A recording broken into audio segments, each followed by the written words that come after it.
The house needed repairs. I sold the car. We all make sacrifices, right?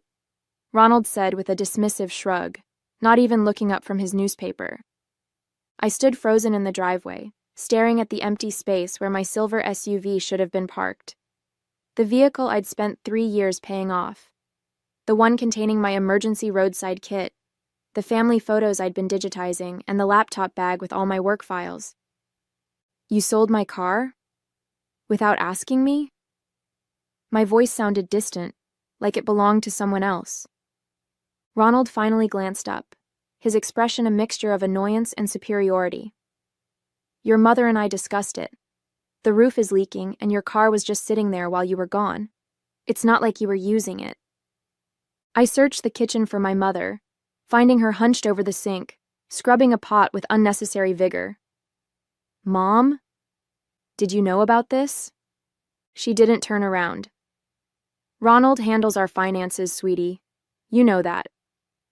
My name is Millie Jameson, 32 years old, and until 5 minutes ago, I was a financial analyst returning home to Portland after a successful business trip. I'd spent the week in Chicago closing a major client account, looking forward to sleeping in my own bed and maybe taking a drive along the coast this weekend in my now non-existent car. Where are my things that were in the car? I asked, trying to keep my voice steady. Garage, I think. Ronald waved vaguely toward the back of the house. Some guy named Jerry bought it. Gave us a fair price, all things considered. That car had a lot of miles on it. Jerry who? I pressed. Did you get his contact information? Ronald sighed dramatically. What does it matter? The deal's done. Be a team player for once, Millie. Your mother and I have been letting you stay here rent-free for months.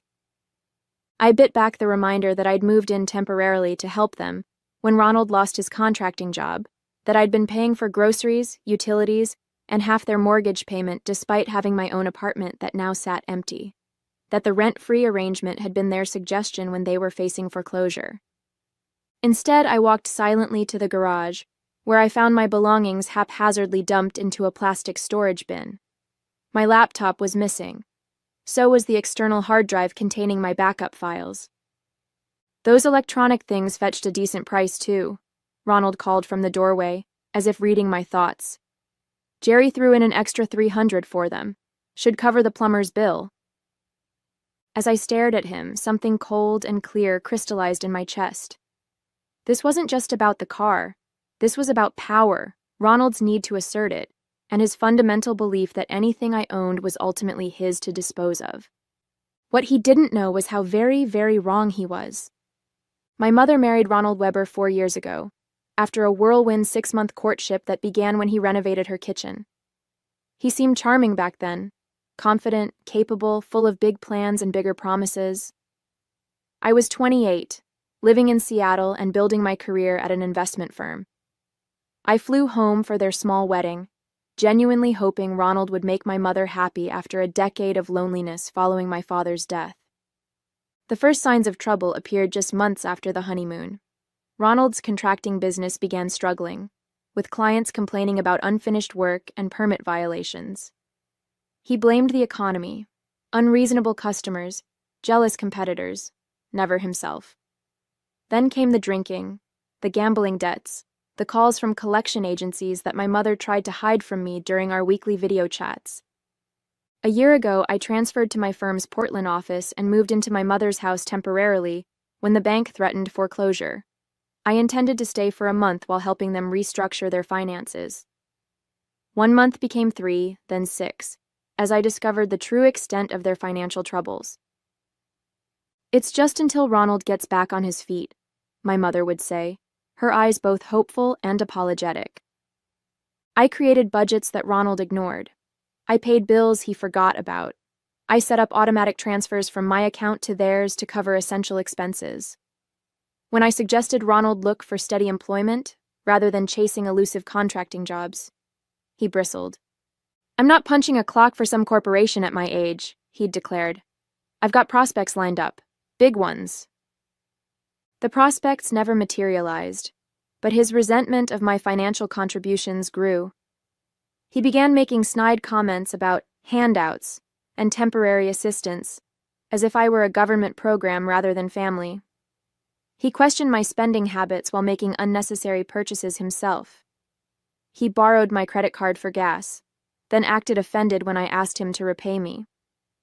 Still, I stayed, partly for my mother's sake and partly because I was making progress.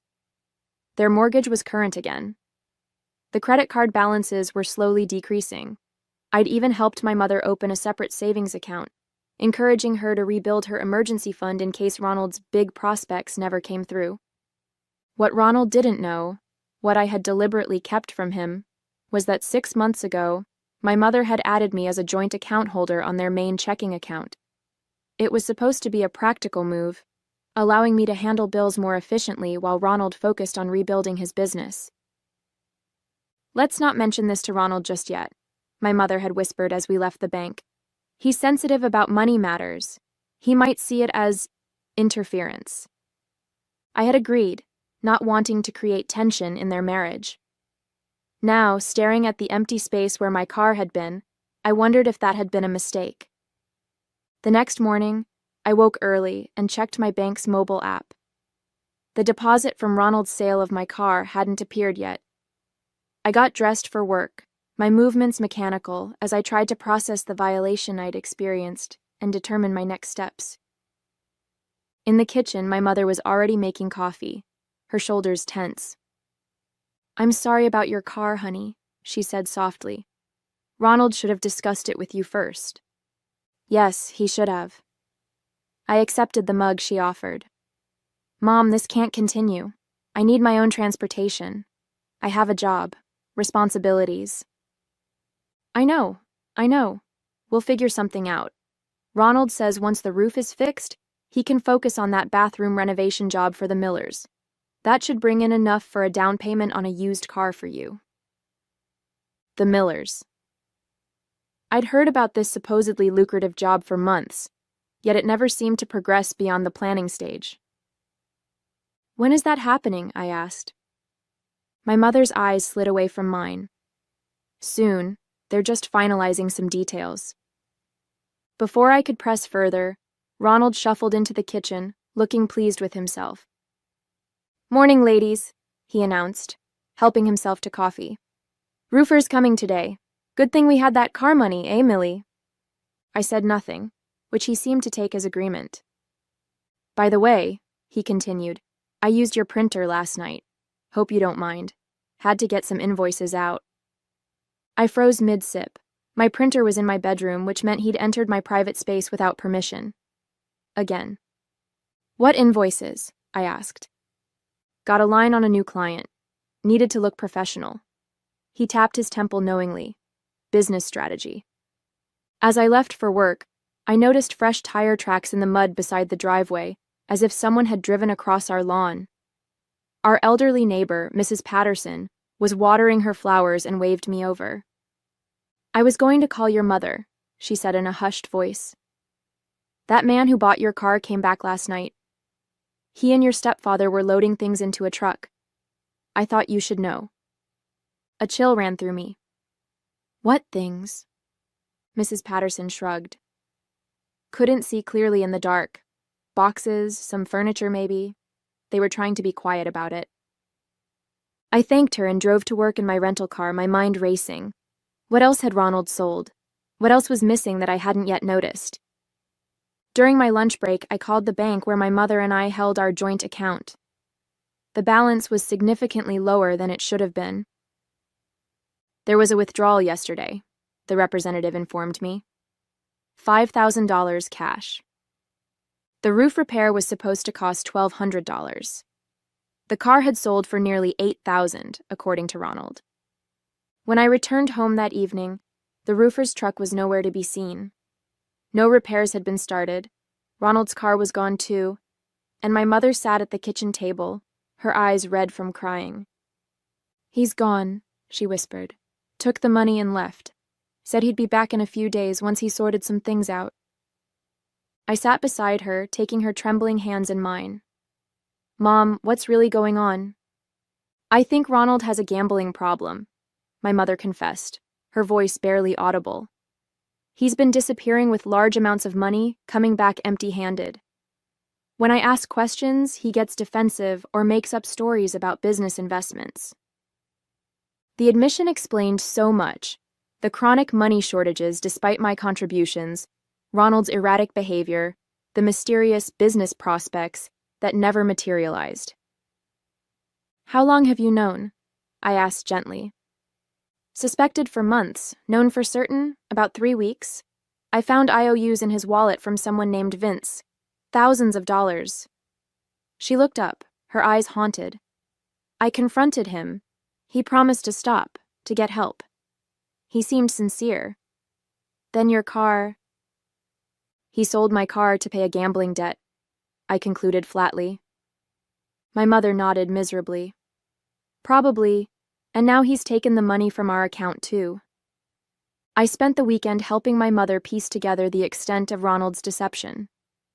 We found pawn tickets for her jewelry, including her first wedding ring from my father. We discovered credit cards opened in her name that she knew nothing about. We uncovered a second phone with threatening text messages from creditors. On Monday morning, I went to work early to use the company's secure internet connection. I logged into the joint account I shared with my mother and enabled notifications for any transaction, no matter how small. Then I called my bank to freeze my personal accounts and credit cards. By Wednesday, Ronald still hadn't returned. My mother was frantic, alternating between worry for his safety and anger at his betrayal. I suggested she file a police report, but she resisted. "He's still my husband, Millie. What if he's in real trouble?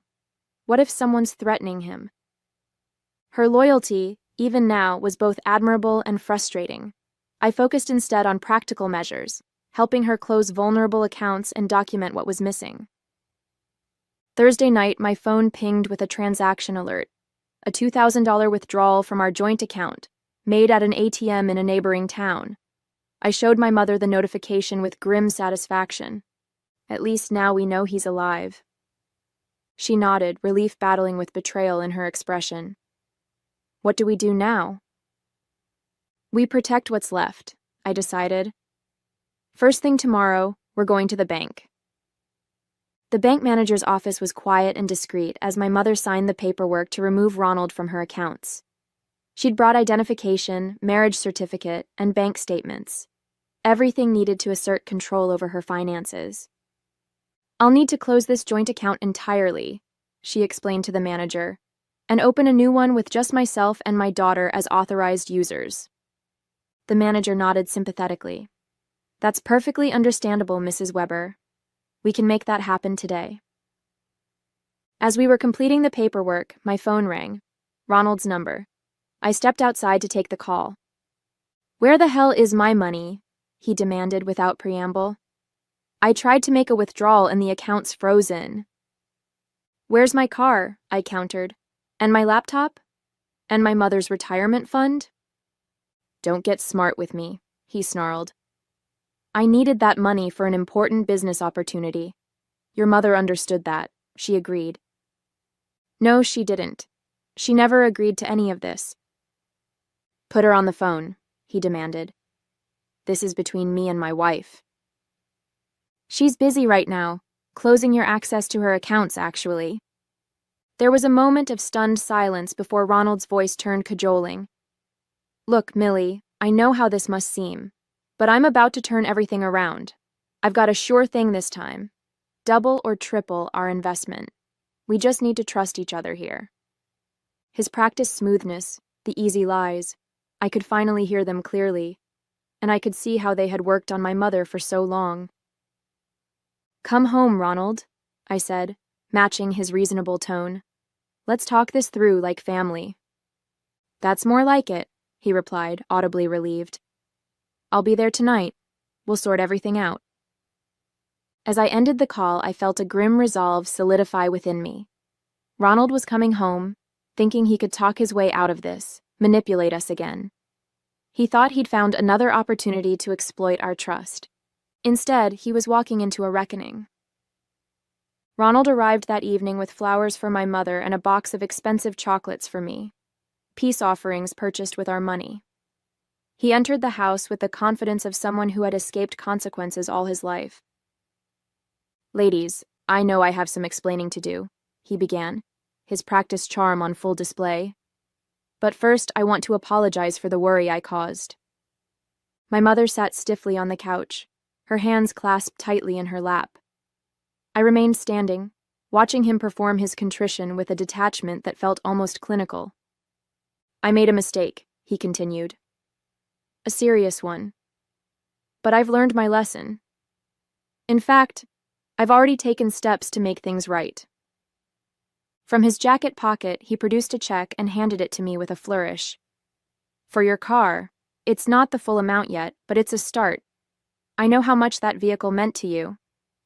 I examined the check, $5,000 from an account I didn't recognize, made out in messy handwriting. The bank name was obscured by a coffee stain. Whether deliberately or accidentally, I couldn't tell. Where did this money come from? I asked. Ronald's smile faltered slightly.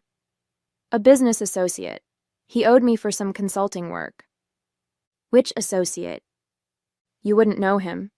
Construction industry guy. Ronald turned to my mother, clearly trying to redirect the conversation. Catherine, I know you're upset, but I've got great news. Remember that development deal I told you about? It's happening. Contracts being drawn up as we speak. 6 figures, minimum. My mother's expression remained unchanged.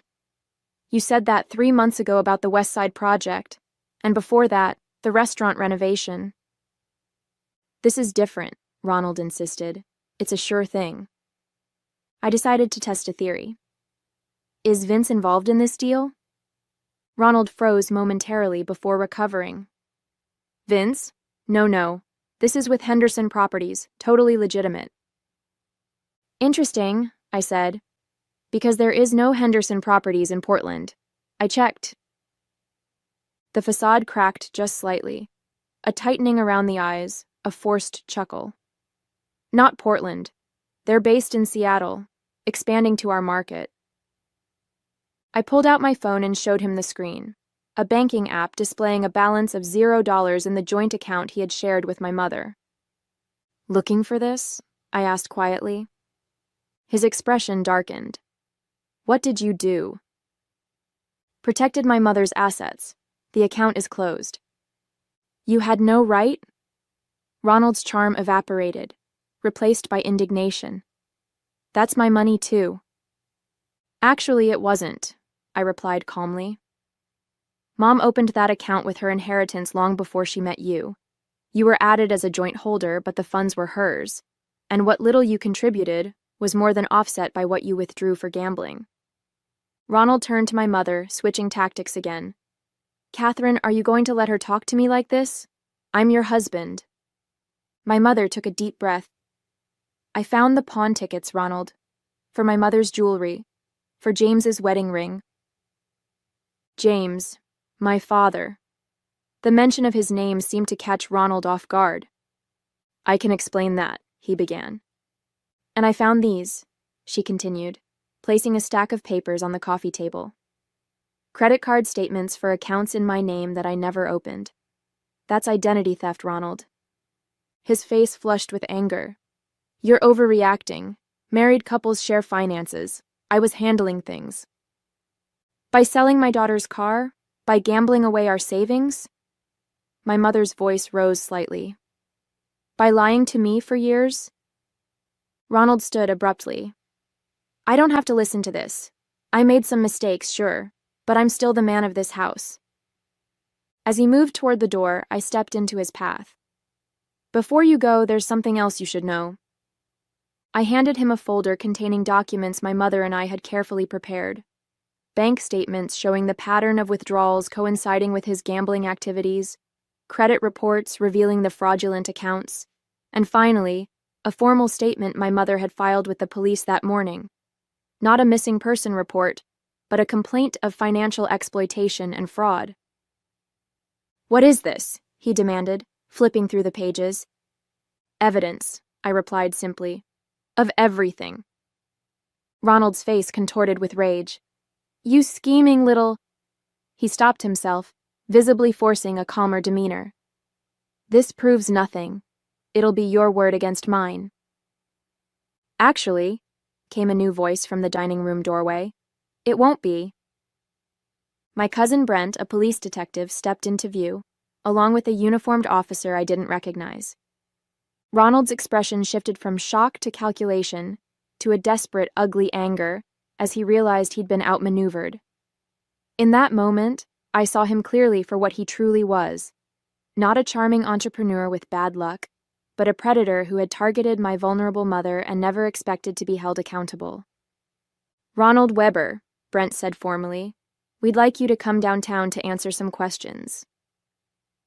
After Ronald was escorted from the house, my mother collapsed onto the couch, her composure finally breaking. "Did I do the right thing?" she whispered, tears streaming down her face. "He's still my husband." I sat beside her, holding her hand.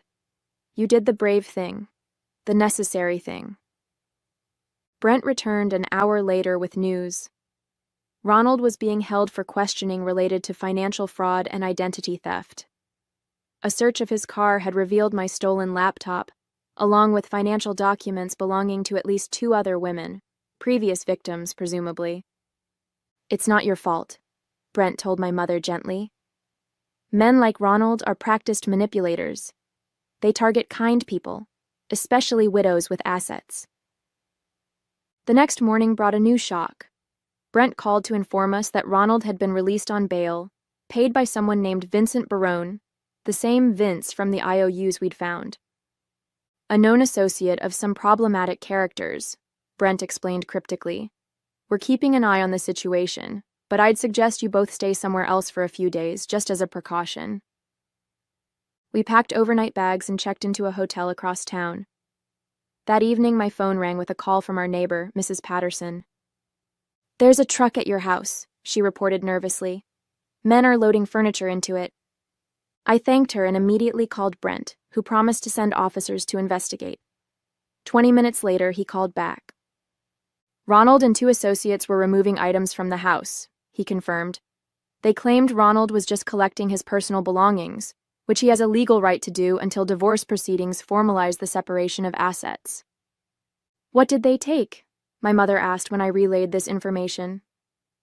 "Brent didn't specify," I admitted. "We'll have to inventory when we return."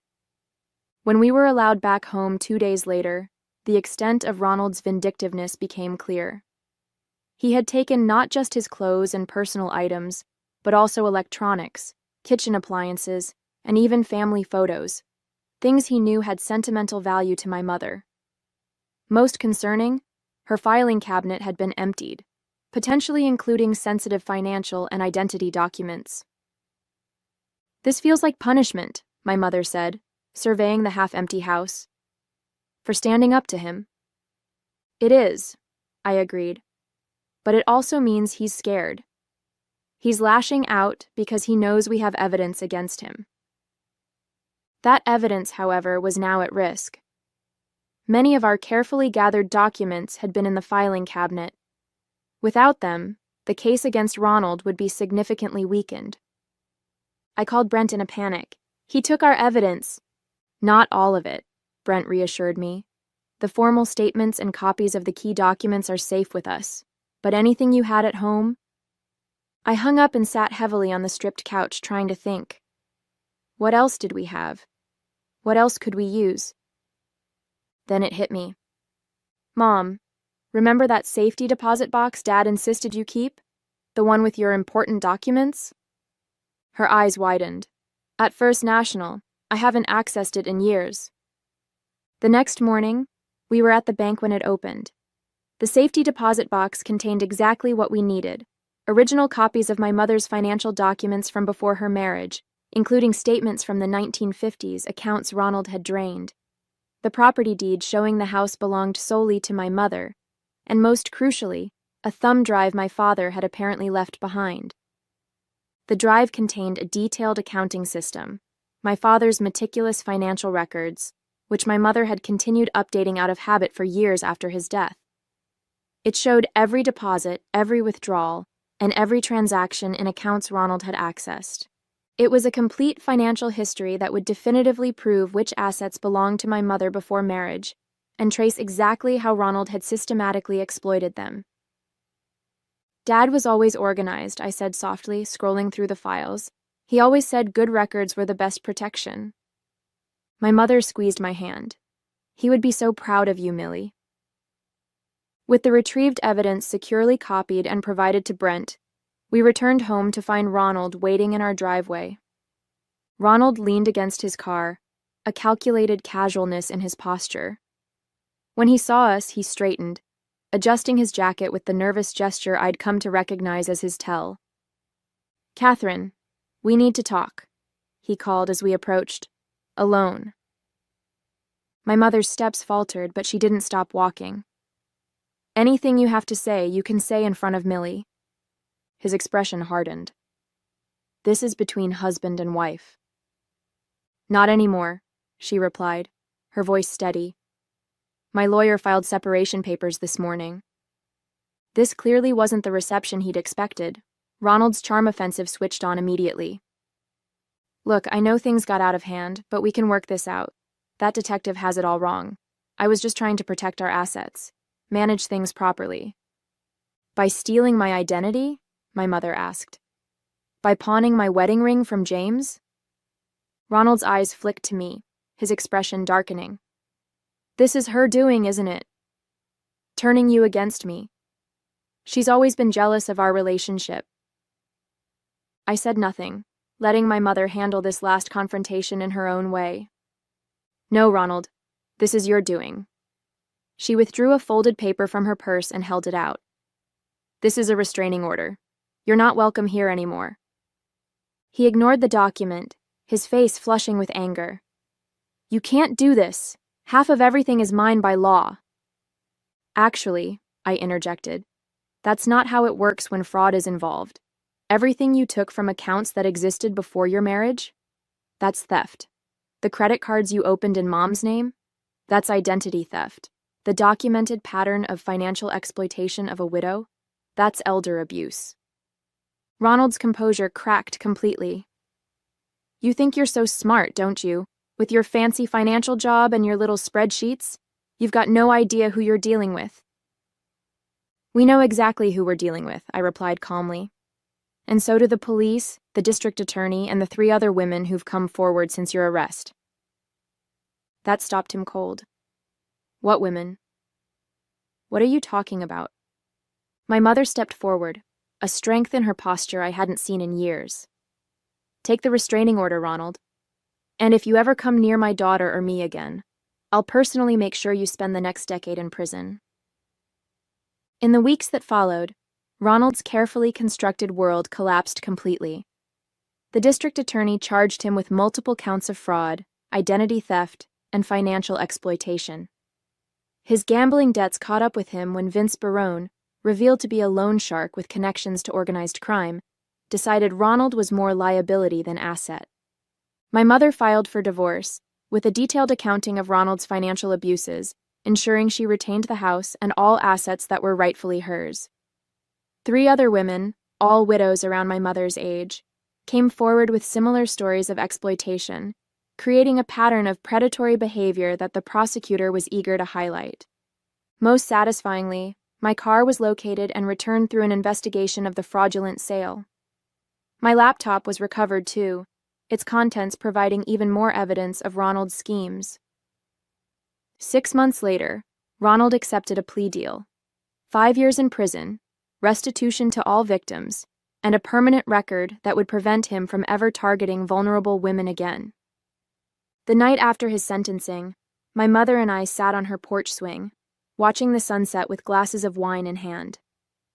"I keep thinking about all the red flags I ignored," she said softly. "How did I not see it?" "He was good at what he did," I replied. "And you wanted to see the best in him. There's no shame in that." She smiled, the lingering sadness in her eyes beginning to fade. "Your father would be so proud of you, Millie."